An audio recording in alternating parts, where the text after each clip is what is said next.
오늘 우리에게 주신 말씀은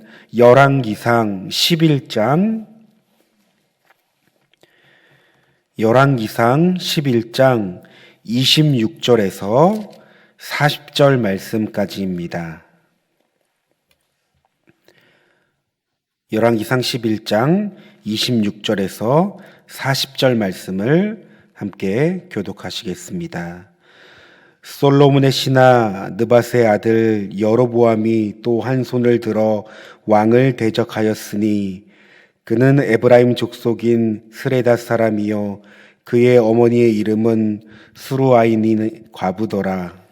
그가 손을 들어 왕을 대적하는 까닭은 이러하니라.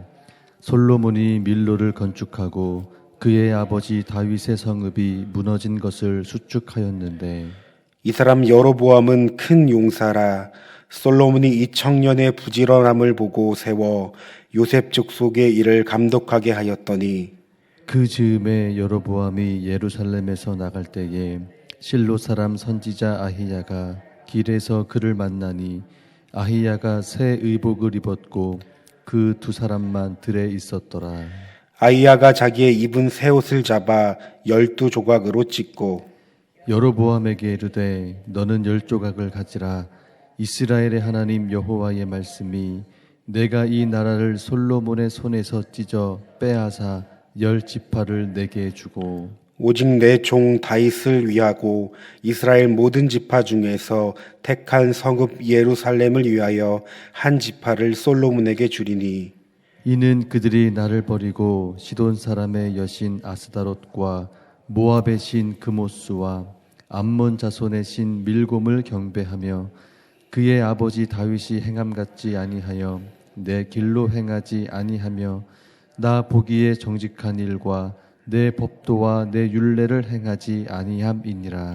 그러나 내가 택한 내 종 다윗이 내 명령과 내 법도를 지켰으므로 내가 그를 위하여 솔로몬의 생전에는 온 나라를 그의 손에서 빼앗지 아니하고 주관하게 하려니와 내가 그의 아들의 손에서 나라를 빼앗아 그 10지파를 내게 줄 것이요 그의 아들에게는 내가 한 지파를 주어서 내가 거기에 내 이름을 두고자 하여 택한 성읍 예루살렘에서 내 종 다윗이 항상 내 앞에 등불을 가지고 있게 하리라.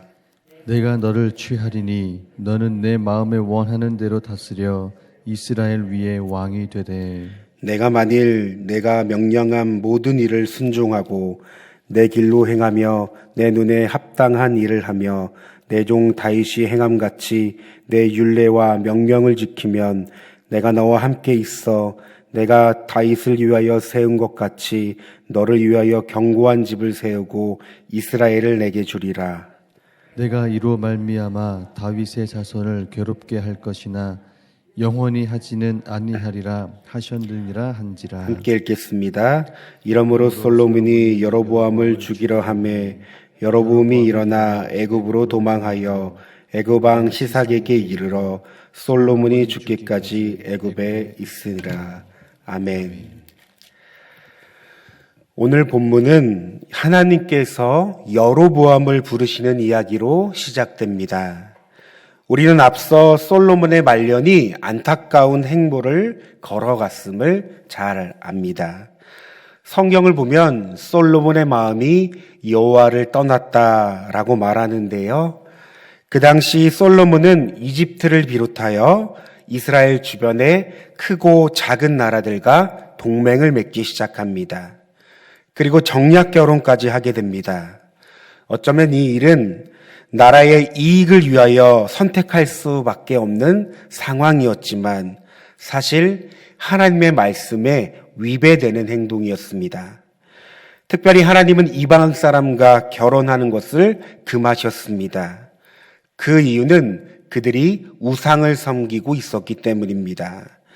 따라서 솔로몬 역시 자연스럽게 우상을 섬기게 되었고 이는 한 개인의 문제를 넘어 한 나라의 왕으로서의 문제, 나아가 이스라엘 나라의 전체 문제로 번졌습니다.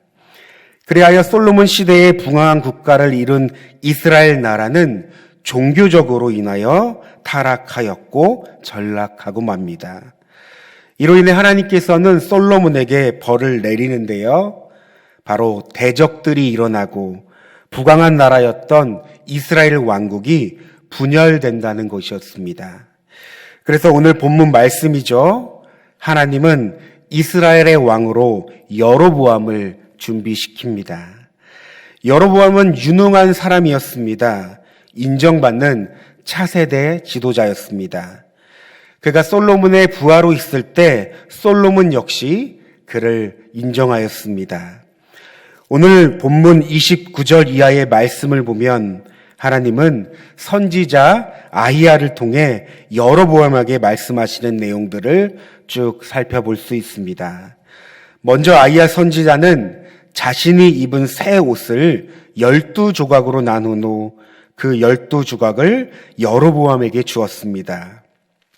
이는 이스라엘 12지파 중 10지파가 여로보암에게 속할 것이라는 이야기입니다. 그렇다면 나머지 2조각은 어떤 뜻일까요?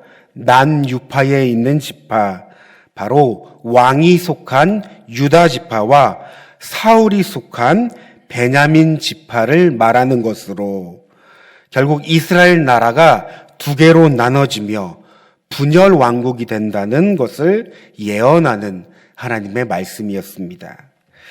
또한 하나님은 아히야 선지자를 통해 약속과 함께 경고의 말씀을 하셨습니다. 바로 37절 이하의 말씀인데요. 우리 다 함께 37절, 38절 말씀을 다시 한번 읽어보겠습니다. 내가 너를 취하리니 너는 내 마음에 원하는 대로 다스려 이스라엘 위에 왕이 되고 내가 만일 내가 명령한 모든 일에 순종하고 내 길로 행하여 내 눈에 합당한 일을 하며 내 종 다윗이 행함같이 내 율례와 명령을 지키면 내가 너와 함께 있어 내가 다윗을 위하여 세운 것 같이 너를 위하여 견고한 집을 세우고 이스라엘을 아멘. 그러니까 한마디로 내가 너를 이스라엘의 지도자로 세우겠다. 내가 원하는 대로 그 나라를 잘 다스려 보아라. 그런데 명심할 것이 있다. 그것은 바로 순종이다. 즉 하나님께서는 여로보암에게 하나님의 백성으로서의 순종을 요구하셨습니다. 여러분, 순종을 성경의 원어인 히브리어로 보면 샤마라고 합니다. 그 언의 의미는 듣다라는 뜻을 가지고 있습니다. 그런데 이 순종은 무엇보다 관계를 필요로 합니다.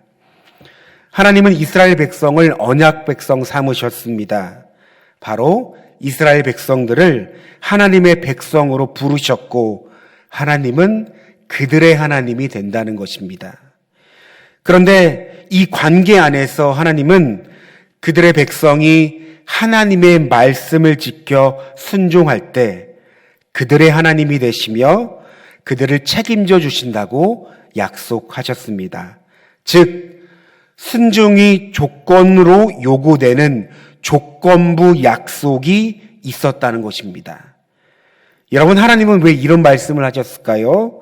차라리 사람을 지을 때 말 잘 듣는 존재로서 만드셨다면 오히려 낫지 않았을까? 왜 이 백성들이 스스로 선택할 수 있고 결정할 수 있는 여지를 남겨두셨을까? 우리는 이런 질문을 할 수 있을 것입니다.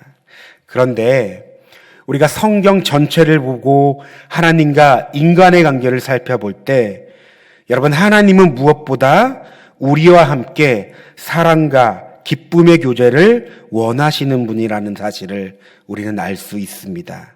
여러분, 무슨 말입니까? 즉 하나님은 인격적인 분이시라는 것입니다. 그분은 말씀하시는 분이십니다. 순종하길 원하시는 분입니다.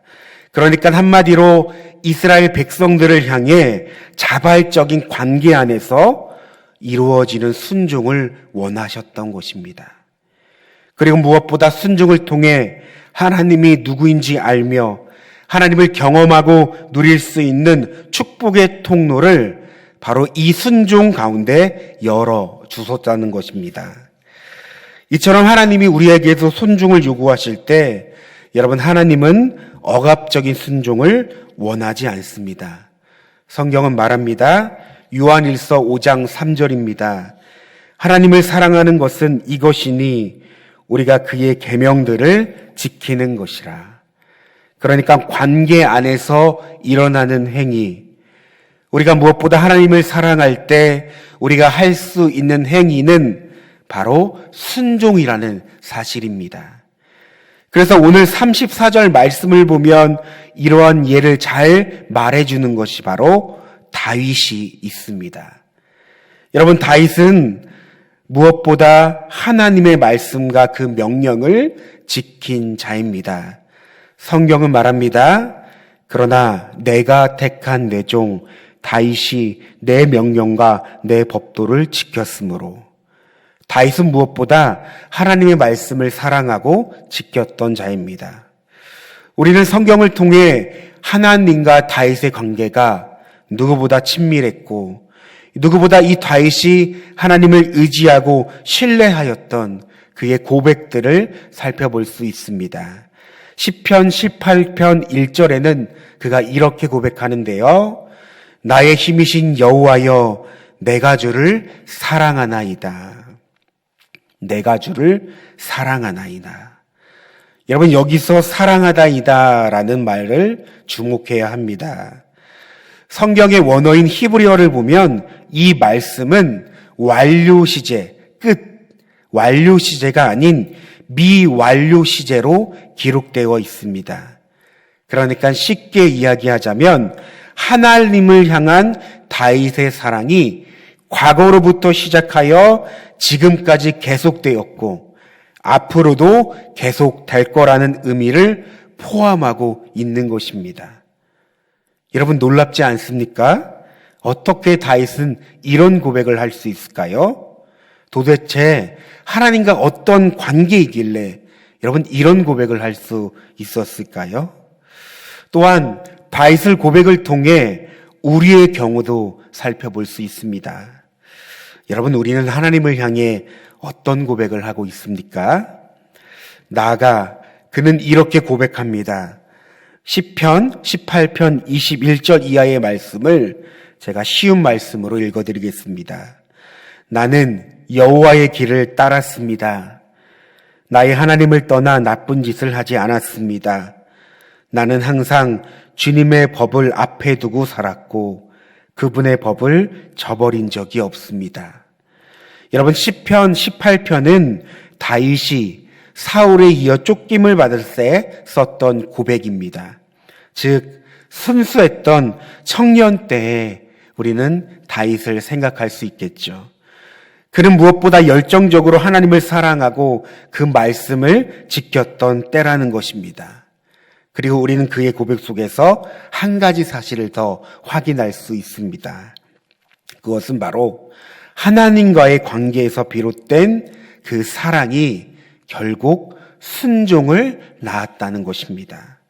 그러므로 순종은 내가 지켜야 하겠다고 마음먹고 또 내 노력과 열심으로 할 수 있는 것이 아닙니다. 순종은 무엇보다 영적인 것이며 하나님과의 관계에서 시작되는 것입니다. 그 관계 안에서 하나님을 신뢰하고 하나님을 사랑하는 마음이 싹트기 시작할 때 비로소 우리는 순종의 길을 걸어갈 수 있다는 것입니다. 사랑하는 여러분, 우리 안에 순종하기를 결단하지 못하는 분이 계실까요? 순종하기가 너무나 부담스럽고 순종의 순자만 들어도 마음이 다치는 분이 계실까요? 그렇다면 먼저 하나님을 신뢰하십시오. 그리고 더욱더 하나님을 사랑하는 마음을 달라고 기도하십시오. 여러분, 우리의 마음은 늘 죄성으로 인해 하나님을 늘 거스리려고 하는 마음이 있습니다. 순종을 거부하는 완악한 마음이 있다는 것입니다. 그 죄성을 이길 수 있는 길은 하나님의 은혜를 구하는 것이요, 성령 충만으로 성령의 은혜를 덧입는 것입니다. 그런데 이것을 다른 말로 하면 하나님을 더욱 사랑해야 한다는 것을 것으로 말할 수 있겠죠.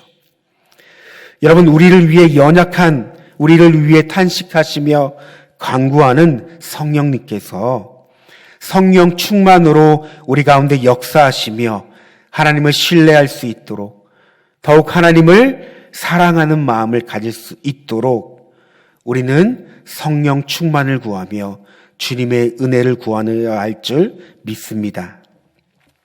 오늘 우리가 말씀을 보면서 우리가 읽은 34절에는 하나님의 말씀에 순종한 다윗을 볼 수 있지만 한편 그 순종을 기억하시는 하나님을 만날 수 있습니다.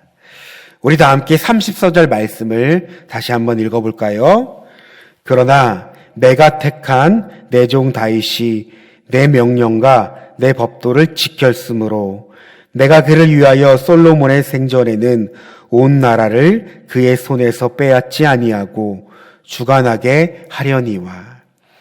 여러분, 순종의 사람에게 임하는 하나님의 축복과 은혜는 너무나 놀랍습니다. 다윗의 아들 솔로몬이 비록 하나님을 떠나고 하나님의 말씀에 순종하지 않는 삶을 살아갔지만 여러분, 하나님께서는 그의 아버지 다윗을 보시고 솔로몬 때에 벌을 내리지 아니하셨습니다.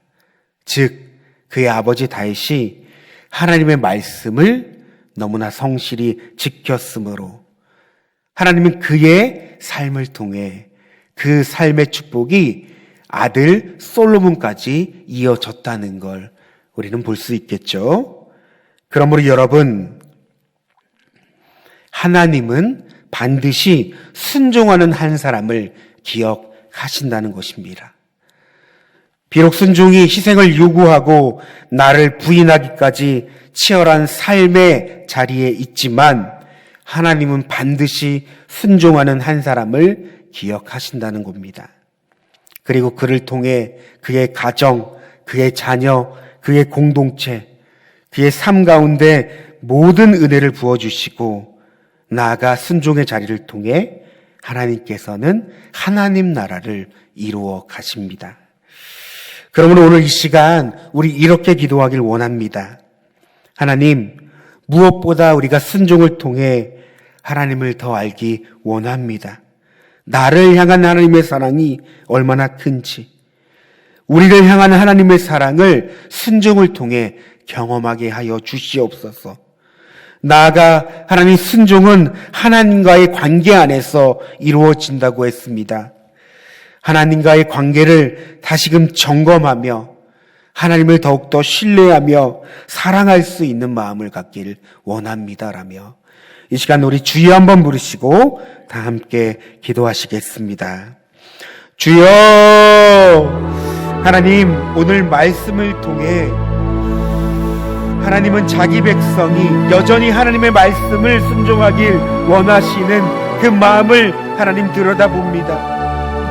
하나님은 그토록 순종을 왜 원하실까요? 왜 그토록 순종을 원하실까요? 하나님, 이 시간 하나님의 마음을 더욱더 깨닫길 원합니다. 하나님은 순종을 통해 그 하나님의 사랑과 은혜를 부어주시며 더욱더 그 순종을 통해 하나님을 알게 하는 축복의 통로를 열어두십니다.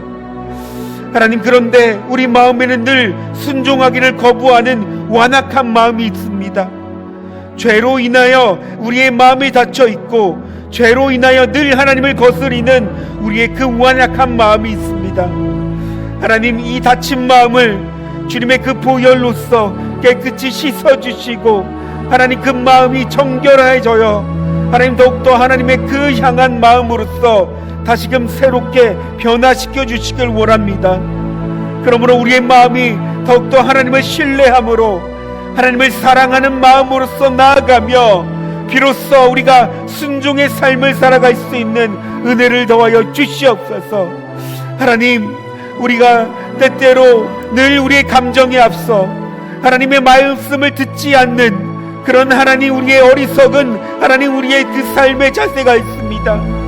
듣기를 거부하고 그 듣기를 무시하는 우리의 마음이 있는데 하나님, 우리를 불쌍히 여겨주셔서 하나님, 한순간도 주님의 음성이 아니면, 그 말씀이 아니면 살아가지 못하는 자로서 깨닫게 하여 주시며, 더욱더 그 말씀을 붙잡고 순종의 삶을 살아갈 수 있는 귀한 은혜를 더하여 주시옵소서. 하나님, 우리는 때때로 순종이 너무나 부담스럽고 너무나 하나님 그 순종을 하지 못할 때가 많이 있습니다. 순종의 순자만 들어도 마음이 다치는 우리의 마음이 있습니다. 하나님, 우리의 마음을 살펴주시고 만져주셔서 하나님 관계 안에서 더욱더 하나님을 사랑함으로써 순종의 삶을 살아갈 수 있는 우리의 삶이 되게 하시며, 그 순종의 자리에서 하나님의 그 덧없는 축복과 사랑을 누릴 수 있는 우리의 삶이, 우리의 가정이, 우리의 공동체가 될 수 있도록 하나님 우리를 인도하여 주시옵소서. 그러므로 하나님, 솔로몬은 말년에 하나님의 말씀을 거스르며 하나님의 말씀을 순종하지 않았습니다. 우리는 그의 삶을 통해서 우리의 삶이 늘 깨어있고 늘 하나님의 말씀을 듣기를 원합니다. 하나님, 우리가 늘 하나님의 말씀을 들음으로써 우리의 영혼이 늘 살로 날로 새로워지며, 우리가 늘 주님의 말씀을 순종함으로써 늘 주님과 동행하는 삶을 살게 하여 주시옵소서. 하나님, 우리는 한순간도 주님의 말씀을 듣지 않으면, 순종하지 않는 삶을 살지 않으면 늘 하나님, 우리는 죄와 더불어 살아가는 우리의 모습을 발견합니다. 내가 주인되며 내 뜻과 내 마음과 내 하나님 뜻대로 살아가는 우리의 이 연약함을 보게 됩니다. 그러나 하나님, 우리가 순종할 때 비로소 주님이 나의 삶의 주인 되시며, 더욱더 하나님 주님이 원하시는, 기뻐하시는 그 삶을 살아갈 줄 믿습니다. 하나님, 오늘의 말씀을 기억하면서 우리가 늘 순종의 자리로 나아갈 수 있는 우리의 모든 삶이 될 수 있도록 하나님 인도하여 주시옵소서. 그러므로 그 말씀 가운데 행하시며, 말씀 가운데 역사하시며, 말씀 가운데 일하시는 하나님을 바라보게 하여 주시옵소서. 하나님, 우리의 믿음의 지경이 더욱더 넓어지려고 할 때, 우리의 믿음이 성장하려 할 때 주님은 더욱더 순종을 요구하십니다. 하나님, 이스라엘 백성들이 요단강을 건너 나아갈 때 하나님의 말씀에 순종함으로써 그 순종 가운데 하나님께서 요단강을 마르게 하시며 그 강을 건너가시게 하신 것처럼, 하나님, 우리가 순종의 삶을 살아가며 하나님의 말씀을 들을 때 무엇보다 우리의 삶에서 나타나는 하나님의 일하심과 하나님의 그 은혜와 축복을 경험할 수 있는 우리의 삶이 될 수 있도록 하나님 우리를 인도하여 주시옵소서.